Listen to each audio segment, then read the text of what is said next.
మనం ఈ press meet ఎందుకు పెట్టుకున్నామో ఇప్పుడే ఎంపీ గారు కూడా మాట్లాడారు.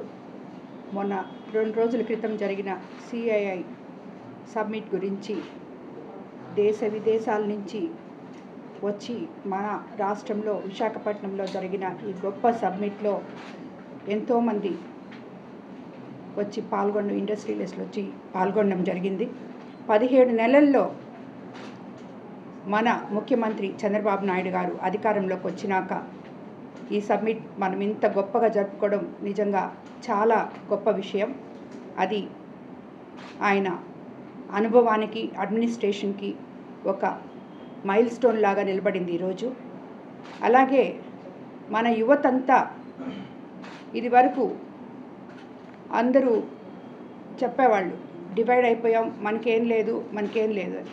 కానీ 17 నెలల్లో మన ముఖ్యమంత్రి చంద్రబాబు నాయుడు గారు, లోకేష్ బాబు గారు, అలాగే మన ప్రధానమంత్రి మోడీ గారి సహకారంతో ఈ ఎన్డీఏ గవర్నమెంట్లో దిస్ ఈజ్ న్యూ ఆంధ్రప్రదేశ్ అని మన యువత గొప్పగా చెప్పుకునే విధంగా ఈరోజు మనకి ఈ సబ్మిట్ జరిగింది. ఈ సబ్మిట్లో ఎక్కడెక్కడి నుంచో వచ్చి ఈరోజు మేమొచ్చి మీ రాష్ట్రంలో పెట్టుబడులు పెడతాము అని చెప్పి ఒక ప్రవాహంలా వచ్చారు.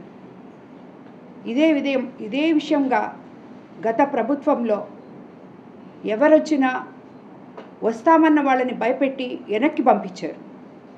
ఈరోజు ఆ భయం అనేది లేకుండా ఎంతోమంది ముందుకి ధైర్యంగా వచ్చి మేము పెట్టుబడులు పెడతాము అని చెప్పి ఇది చూసి తట్టుకోలేని ప్రతిపక్ష పార్టీ వాళ్ళు మాట్లాడే విధానం వేరేగా ఉంది.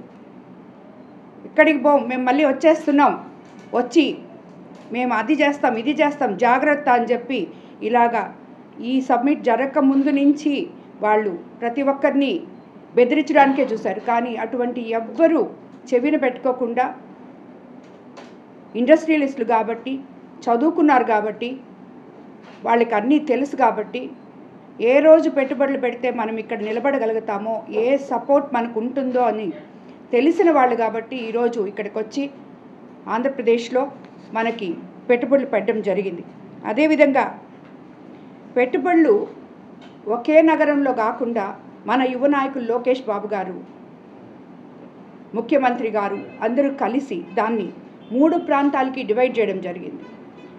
ఒక పక్క మనకి రాయలసీమ, కోస్తాంధ్ర, ఉత్తరాంధ్ర 3 ప్రాంతాలకి సమానంగా ఇండస్ట్రీలు మొత్తం ఇప్పుడు వచ్చి జరిగిన ఈ ఎంఓయూలు ఏవైతే జరిగాయో అవన్నీ 3 ప్రాంతాలకి డివైడ్ చేస్తే అన్ని ప్రాంతాల వారికి ఉద్యోగాలు వస్తాయి యువతకి అని చెప్పే ఉద్దేశంతో 3 ప్రాంతాలకి కూడా సమానంగా డివైడ్ చేయడం జరిగింది.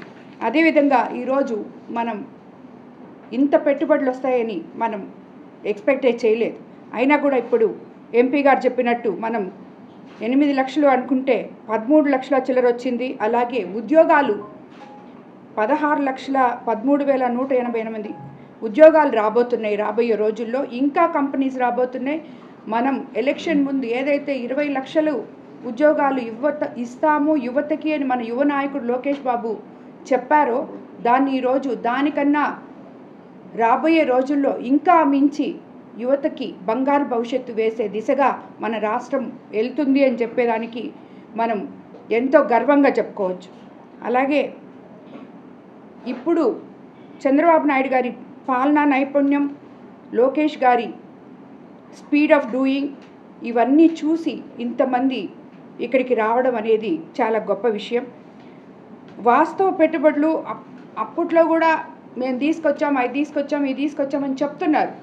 కానీ తీసుకొచ్చిన దగ్గరే ఆగిపోయాయి. ఇప్పుడు ఈ వాస్తవ పెట్టుబడులన్నీ ఇప్పుడు చంద్రబాబు నాయుడు గారి అనుభవంతో అవి అంకురార్పణ జరగబోతుంది వాటికన్నిటికీ. అవన్నీ కూడా తప్పకుండా మనం ఈ 29 లోపల ప్రతి ఒక్కరికి ఉద్యోగాలు ఇచ్చే విధంగా ఇవన్నీ కూడా ఇక్కడ స్టార్ట్ చేసి పనులు మొదలుపెట్టే విధంగా కూడా మనం చర్యలు తీసుకుంటాం. కానీ కేవలం ఎక్కడ కూడా ఇప్పుడు ఎందుకు మన కోవూరు కాన్స్టిట్యున్సీలో కూడా అన్నీ చాలా రాళ్ళు వేస్తున్నారు. ఇప్పుడు మేము పనులు మొదలు పెట్టాం, మేము అప్పుడు తెచ్చామంటున్నారు. తెచ్చి ఏం లాభం, దాన్ని మొదలు పెట్టలేదు కదా. మొదలుపెట్టి పని చేసింది ఇప్పుడు చేస్తున్నాం మనం. అదేవిధంగా ఈరోజు రాష్ట్రంలో కూడా తెచ్చారేమో కానీ ఏది మొదలు పెట్టలేదు. తెచ్చిన దగ్గరే ఉండింది. వాళ్ళకి కావాల్సినవి మాత్రమే డెవలప్ చేసుకున్నారు, మిగతాయి సొంతానికి డెవలప్ చేసుకున్నారు, మిగతాయి వదిలేశారు. అలా కాకుండా ఈరోజు చంద్రబాబు నాయుడు గారు ప్రజల కోసం, ఇది ప్రజల ప్రభుత్వం, మంచి ప్రభుత్వం, పేదల ప్రభుత్వం అనే ఒకే ఒక నినాదంతో, ఒకే కాన్సెప్ట్తో ముందుకెళ్తున్నారు. లోకేష్ బాబు ఒకవైపు, ముఖ్యమంత్రి చంద్రబాబు నాయుడు గారు ఒకవైపు, మన ఎన్డీఏ గవర్నమెంట్లో మన ఉప ముఖ్యమంత్రి పవన్ కళ్యాణ్ గారు ఎవరికి వాళ్ళు డివైడ్ చేసుకొని రాష్ట్రాన్ని ఎంతో ముందుకు తీసుకెళ్తున్నారు. ఎక్కడ ఎవరికి అన్యాయం జరగటం లేదు. ఏ టైంలో ఏది ఎవరికి ఇవ్వాలో అవన్నీ ఇస్తున్నాం మనం. రైతులకి రేపు మళ్ళీ 2వ విడత అన్నదాత సుఖీభవ పడిపోతుంది ఇంకొక 2-3 రోజుల్లో. ఆల్రెడీ ఇచ్చాం. ఆల్రెడీ యూరియా కార్డులతోటి ప్రతి చిన్న సన్నకారు రైతు కూడా ఇబ్బంది పడకూడదు, పెద్ద రైతులు తీసేసుకొని చిన్న రైతులకి ఆఖరాకు వచ్చేటప్పటికి చేరదు అని చెప్పి ఈరోజు యూరియా కూడా ప్రతి ఒక్కరికి అందజేయడం జరిగింది. 2 సార్లు ఇచ్చాం, 3వ విడత కూడా రెడీగా ఉన్నాం. అలాగే ప్రొక్యూర్మెంట్ సెంటర్లు కానీ అవన్నీ కూడా ఎప్పుడు రైతులు ఏ పంటలు వేయాలో అవగాహన సదస్సులు కూడా జరుపుతున్నాం. ఇలాగా ప్రతి రంగానికి, ఇటు వ్యవసాయం, ఇటు అభివృద్ధి, ఇటు సంక్షేమం అన్నీ కూడా ముందుకు తీసుకెళ్తూ మన డబుల్ ఇంజన్ సర్కార్లో మనం ప్రజలకి మేలు చేయడం కోసం మనం ముందుకెళ్తున్నాం.